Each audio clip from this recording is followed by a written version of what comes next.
Joining us now on the Yuengling Guest Hotline. Yuengling, the oldest brewery in America and now officially in Wisconsin. Family owned and operated for 6 generations. DJ Yuengling and Son, Pottsville, PA. Enjoy responsibly.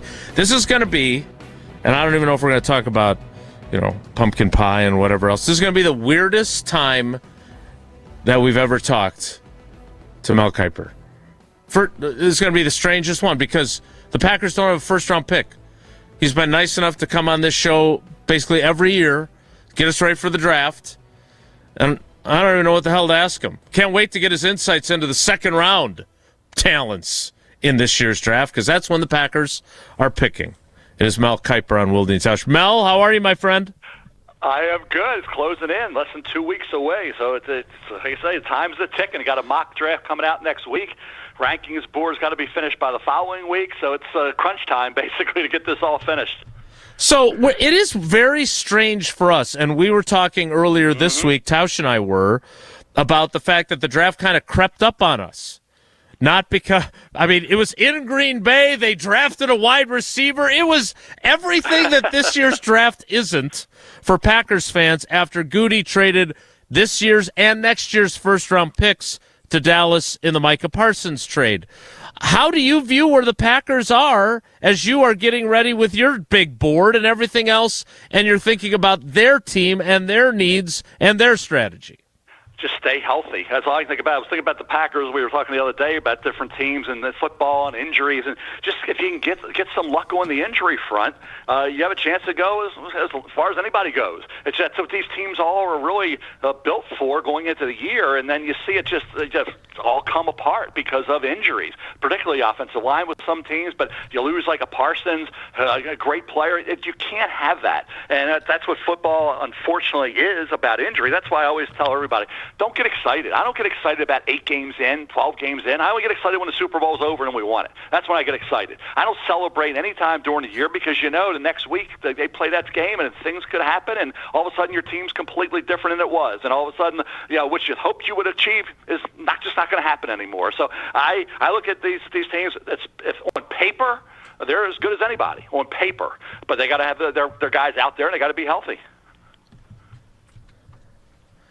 Mel, when we get ready for a draft like this, it is strange for us. It hasn't been since 1986, which you were just a young buck starting out as what you would become when it comes to the NFL draft. But that was the last time the Packers went into a draft without a first-round pick. There have been years where they didn't end up taking someone in the first round because they traded back. But give us the lowdown on the second-round talents. What do you see on your board when you pair that up with the Packers' needs at corner, on the offensive line, on the defensive line, running back? How do you kind of view that second-round board as the Packers' first pick is scheduled to be at 52? That's a good one because I've been trying to figure that out with the second-round mock draft. I do a round 1 and a round 2, and you look at where we are right now at corner. Couple guys, Avion Terrell, you thought would be maybe a 1. It looks like he's going to be a 2. D'Angelo Pons, he'd be a 1 if it wasn't for size, but he ran 4.31. He had a great career both at JMU and Indiana. D'Angelo Pons, second-round type of guy. So I think Malik Muhammad, if he could be a little more consistent coming out of Texas, be a heck of a player. Does Brandon Cisse from South Carolina drop into the second? Does a Chris Johnson from San Diego State drop into the second? Colton Hood, Tennessee. There's only 2 lock first-round corners. That's McCoy and Delane.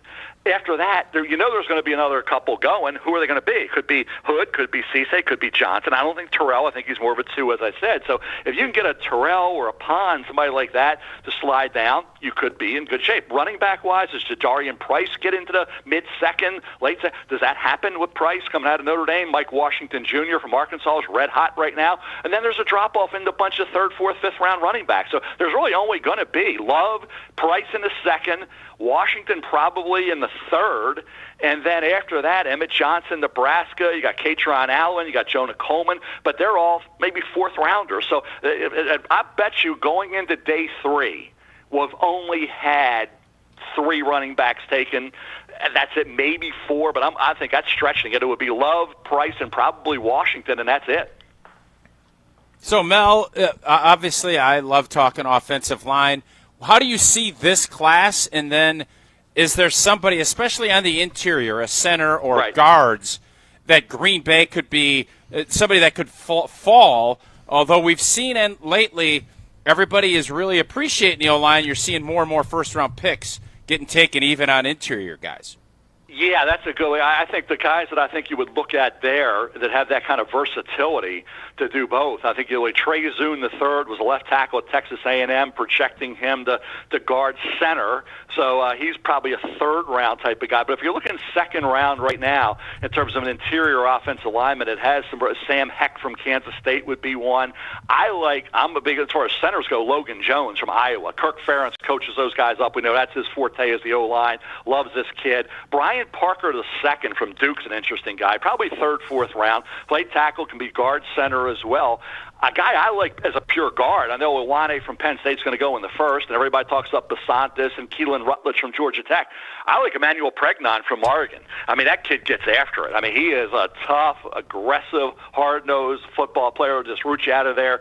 Good player. I like him a lot. Jennings Dunker from Iowa, another Iowa Hawkeye, and guess what? You can't go wrong. Remember Marshall Yanda, third-round pick to the Baltimore Ravens? Jennings Dunker is a very similar guy. Tackle, probably be a tackle guard, maybe it depends if he's overmatched a tackle, can move inside the guard. Jennings Dunker from Iowa in the second round, at worst the early third round, is one of those guys that's going to play a long time in the league, and he comes in, people aren't going to go crazy, say, well, he's a first. I was even thinking maybe first round when I watched him play this year at Iowa. I said, he's going to get into the second. Jennings Dunker, just because of it's Iowa, and it's Kirk Ferentz, and this kid loves to play the game, and he has that ability to be a tackle or right tackle or guard. That's the kind of kid in the second or even third round. If you get him, you know you're going to have a guy who's going to start and play a lot of years in the NFL. Mel, how are talent evaluators taking in the portal, and how many guys are going to different places? And I know I talked to a couple folks last year that the money component, you typically don't have to worry about that. In the old days, you'd have to worry about it when you'd give guys second contracts. How much of that goes into the evaluation process when they're taking a look at these guys? Well, I asked that question to some people. I think they're trying to get into, who really loves the game, who has the money already. Now you've got guys that have already secured, from a financial standpoint, a pretty good chunk of money. So, I mean, just by that, there was talk about, Ty Simpson, if he'd have moved on from Alabama, could have got maybe $6 million. You're talking about a lot of money being paid to these players now, and some of them are even just moving on. Like Ty moved on to the NFL, could have gotten a lot of money to go 3 different places that the rumor mill has it. So at the end of the day, I think you have to look at how much coming into the league it gets back to, and Mark knows this. It's that who loves this game and who's playing the game because they can, who plays the game because they just want to and they love it. These guys are all good enough to play the game, but when you get to the NFL, that's not enough. And you can get by in college with that, no problem. But in the NFL, it still gets back to trying to figure out that intangible part of it. And with the NIL, it's even more important now because these guys come into the league. They think they're already professionals. They're getting paid. They're doing commercials. They're doing everything. And they come into the league. They just come in with a chip. Now they come in as they're already stars. They're already making money. Everybody wanted me. Then they realize that the guys they were beating in college aren't. This is the NFL. So I think just the mindset of the player you're trying to figure out even more so now than you were before. Before we get to our Badgers and getting the evaluation from you on that, obviously Green Bay lost Malik Willis. The typical way that Green Bay likes doing it, finding a younger player that you can develop. Is there somebody 5th, 6th, 7th round from the quarterback spot that you think this would be worth taking a flyer on if you're Green Bay? Well, the guys that could drop down. Where's Cole Payton from North Dakota State going to go? He's a lefty. He's a great athlete. He could be used in packages because he's a heck of a runner, and he's a tough kid. You talk about a hard-nosed football player, Cole Payton is. But he's a one-year starter, so you can get him involved with his running skills and maybe develop. He's got that long delivery, but he was accurate. This kid completed a high percentage of those passes and did a heck of a job in his 1 year as a starter at North Dakota State. A guy like Luke Altmaier, he goes from Ole Miss to Illinois, does a good job, but he doesn't have these drawing comparisons to Brock Purdy, who was Mr. Irrelevant. Where does Luke Altmaier fall? He's going to be on day 3 somewhere there. Cade Klubnik from Clemson had a high grade going into the year and fell all the way into day 3. So I'm thinking day 3 guys will be Klubnik from Clemson, Altmaier from Illinois, and like I said, where does Cole Payton fall? I think he could go as high as the 4th round, but if he gets into the 5th, 6th round, you're going to get something out of him because athletically, with his speed, his size 6'3", 230. He can run. He's super athletic. He's incredibly tough. He can be, and people said Taysom Hill. You can utilize him kind of like that. And does he develop into enough of a passer? He's got that long delivery, but good arm strength. I think he's an interesting guy there. Like I said, Altmaier, if you're looking for maybe that Brock Purdy type, that would be Altmaier from Illinois. All right, and now we get to Wisconsin. Mason Reiger, you got Riley Mahlman, Darrell Peterson. Any intel, any info that you have on anybody from Wisconsin that our fans would love to hear about? Reiger's the one. Mason's got a chance. I mean, when you can play at that level and you can get after the quarterback and you do the job after the season was over, you do everything the right way, I think he's the kind of kid you get into the fourth round area there. We're going to be talking a lot, I think, about him early day 3. Mason Reiger can play, and he's going to have a spot on rosters. We've seen, guys, develop. We saw, you go back and you look at what we have in the NFL right now. There, you can find, and people say, well, you can find some edge rushers slip through the cracks. They just do. And that's been the case. And Wisconsin has that way of, even Watt, when Watt came out, he was a late first-round pick to the Steelers. He didn't go into top 20, top 15. So these guys tend to drop, and we see it. We've seen day 3 produce. Wisconsin has, and other schools have produced some day 3 edge rushers. I think Reiger can be another one of those guys somewhere, like saying, that 4th, 5th round area that will be a guy can maybe get you, upwards of 8-10 sacks a year if he's in the right spot. Speaking with NFL Draft GOAT, and no, I'm not going to call him Adam Schefter like maybe some other people may have today, or vice versa. Mel Kiper, who, by the way, Mel, I just want to make sure that you understand how grateful we are that you answered Jesse's call and you joined us after having your hard-earned reputation sullied and besmirched in the not-so-distant past about your evaluation of Tausch and whether he was in your guide or not. We retracted and gave complete credit after the fact. But some people are grudge holders, and luckily for us, Mel is not. So thank you, Mel, for that. Hey, I'm so battered and bruised after 50 years in this business. Nothing I said today, nothing's going to ever bother me again. And everything that's been said, done over the last 50 years has been pretty amazing. So I've heard and seen it all, guys. Well, you definitely know more than my postman. So I have a couple more questions for you. That's debatable. Well, you don't know my postman. So first of all, you mentioned Pons, and Tausch and I, obviously, as Big Ten guys, and we saw what he did. He plays for the national champs, but he is not a big dude. So how do you project him in the NFL? Because there is no question that corner is a need. We would love to see him in Green Bay. But as we learned from Ron Wolf many years ago, taking undersized corners is not something the Packers generally want to do. How do you see him playing out in the NFL? And if the Packers took him, would you think that was a smart move at 52 if he's there? He's one of those guys that you just say, he's just a baller. I mean, he's going to play above and beyond what he is, like I say, from a size standpoint. He's got great instincts and awareness. You saw him get the pick 6 against Dante Moore in the Oregon game right off the bat, flipped the script right on them immediately, put him behind 7-0 before he could blink. So I think he was at JMU doing the exact same thing. And I said all along, I hope JMU gets some residuals for what Indiana did, because without those JMU kids, Indiana wouldn't be where they are. And Pons was one of those guys. Surratt was another, and Fisher. I go on and on and on with those JMU kids. That were Kalen Black, running back. I mean, that list, I mean, there was 14 of them, 7 left. They had 7 more this year. So at the end of the day, now they're gone. Now this will be the first year for Sig. Let's see what Sig does without the JMU help, right? But to the Pons point, no. In the second round, with a kid that has his ball skills, his toughness, ran 4.31. He's just a slot corner. These guys are valuable guys. So to me, you got to be physical, and he is. So I look at him as a guy second round. I think people were thinking third round before he ran that 4.31. That 4.31 put him solidly in round 2. And then the other thing I'm wondering is, obviously you're busy every year getting your board ready and looking at all of that year's prospects. But I went back because the reason the Packers don't have a first-round pick this year or next year is because they acquired Micah Parsons, who in the 2021 draft, despite opting out during the COVID season, was your highest rated defensive player on your board, if I'm remembering correctly. What do you make of him and what he has become? And when you look at it from the draft perspective, what the Packers gave up to get him, was that capital well spent because of the kind of player he's become?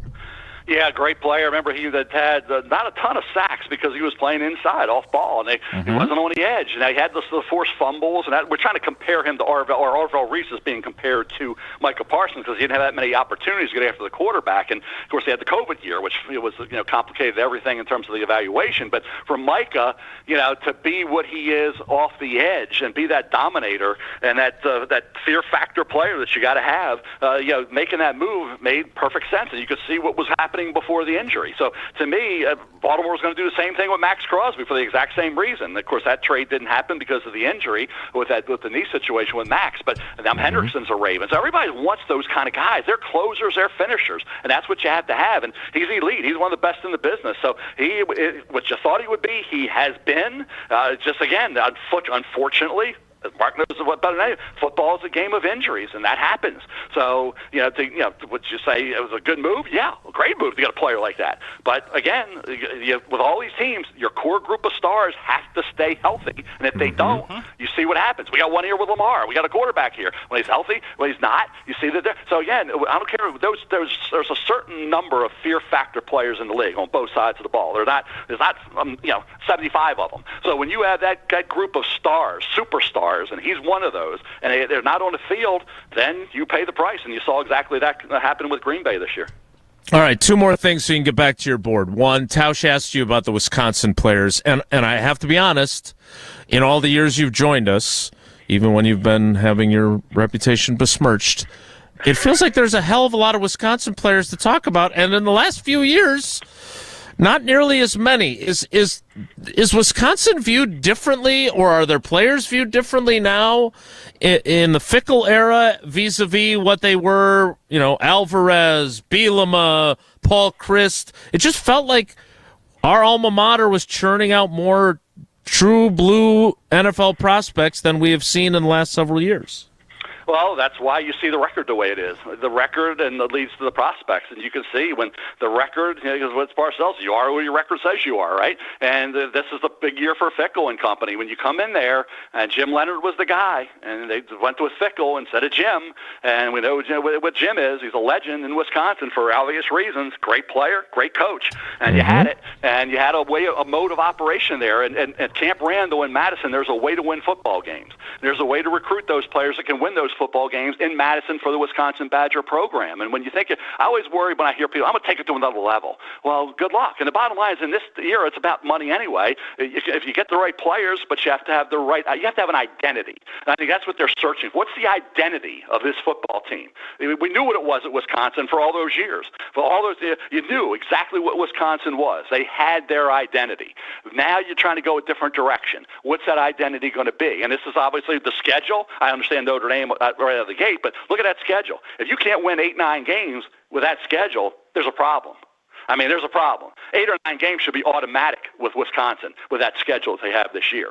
So, and anything less than that, then obviously there's going to be issues. But if you talk about a hot seat, there's a reason why Luke Fickell's on a hot seat. You got to produce players. But like I always said, that's when they say Notre Dame when Lou Holtz said, when you produce first and second round prospects on high, that means that you've got a team that can compete for playoffs and national title. If you don't, then you're not even close to that. So you can always equate draft choices and how many you have with the success of that team. You just can. So, sometimes teams overachieve and they get the most out of what they have. Even Indiana this year. Omar Cooper Jr. is going to be out. Surratt's going to go. These guys are, Indiana's producing. Pons, they're producing players. You can get by once in a while with overachievers and this and that, but in this day and age with the NIL and all that, you got to have high draft choices. And if you don't, you can see what the record is. And like I say, you are who your record says you are. And for Wisconsin, that record better be this year, like I say, minimum of 8 and hopefully up to around 9-10 wins. All right, Mel, before we let you go, my one disappointment of the draft being in Green Bay last year, because everything else was easier, including I didn't have trouble parking at Lambeau, was that I didn't see you. I was hoping I would get to connect with you. It didn't happen. I am curious, what you thought of your experience last year, if you had any disappointments. I don't know if you got to see Tausch and, get after him a little bit or at any point during the time that you were here. But now it's headed to Pittsburgh. It's one of the reasons why it snuck up on us, because we don't have all the build-up here in Green Bay. How was your experience in Green Bay when you were here last year? One of the best experiences, I'm not just saying this as one, I said this thing, one of the best experiences we've had since the league took the draft out of New York was Green Bay. It was phenomenal. The people there are incredibly nice and welcoming. The weather cooperated. We had a great time. I came there. I lost my voice when we first got there. Did a Sports Center segment on Wednesday before the draft. Lost my voice completely. Went over. There was a restaurant right by the hotel. People couldn't be nicer. Looking at the pier. People out fishing on the pier. Looking out at the water. Beautiful. And it got better. Voice came back. Had a great 3 days. Everything was perfect. I couldn't be happy. On a scale of 1 to 10, Green Bay was an 11. Okay, and I would go back there. In fact, everybody was excited. The Ravens were out there. Everybody went out there with my group, my son-in-law, his best friend. We were all out there, and they were all saying to my daughter, "You should have come." But we have a one-year-old granddaughter, couldn't do it. So Green Bay is now a place. I think just be at Lambeau. It's a bucket list thing anyway. To be able to walk around Lambeau, see that was the first time I'd ever been out there. So that was phenomenal for me. I've been to Madison, never to Lambeau for whatever reason. It just never happened. So for me, an 11 or 15, and I hope Pittsburgh can come close to that, because Green Bay and Nashville were the two best experiences for me in terms of outside of from when we left New York. Well, Mel, every year it's a great experience for us. We try to bother you only once a year, unless you leave a voicemail after you've been besmirched. We appreciate you so much. Well, I do have a problem with one thing. Oh. I do have a problem. I do have an issue with one thing, that you're only calling me one time out of the year. So that's a little disappointing that I'm only getting one call a year to come on this show. I don't think you know what you just did, Mel. I don't think you know what you just did. You unleashed Jesse Nelson. We do it with Jeff Passan, and now I've got a hunch it's going to be done with you. Well, Jesse's really a nice guy. Jesse does a great job, and he says because of that, because of Jesse, I just hope I get more than one call a year to come on this show. That's really on a scale of 1 to 10 right now. You guys are a minus 11 with just one call. So you got to try to at least get into that plus territory this year. A little plus territory. Let's work on that. We want like 2, 4, a dozen, like once a week. What are we looking at here, Mel? We can talk. I'll leave that up to you guys. Right. Anything more than one will do. How's that? Mel, we are calling you after the draft is over, after you've decompressed, to tell us what we should think about the Packers draft class, whatever it ends up being. I still think Goody's going to trade back and add some more picks, because he's not going to have a 7-man draft class. Stand by your landline, baby, because we're calling you after the draft at some point. Well, You've asked for it. It only takes me an hour to decompress, so that's it. And give me an hour, and I'm okay. Because then you got to get your mock draft for 2027 out. Not me. I don't get involved with that nonsense. I'll leave it up to Field Yates and my friends. I don't get involved with that stuff. But you guys have a great weekend. Enjoy the draft, and go Packers. All right. That is I can't the fact that he wants more of us makes me wonder if we should be worried about him, frankly, because that's awesome. We will be more than happy. When he started evaluating Jesse, I started wondering about his evaluative skills, if I'm being honest. It's a great guy. We're gonna does a great job. We're going to need a pumpkin pie partner endorsing these appearances for Mel when he joins us. No doubt about it. All right, that is the great Mel Kiper. He said a lot of really interesting stuff there. We will break it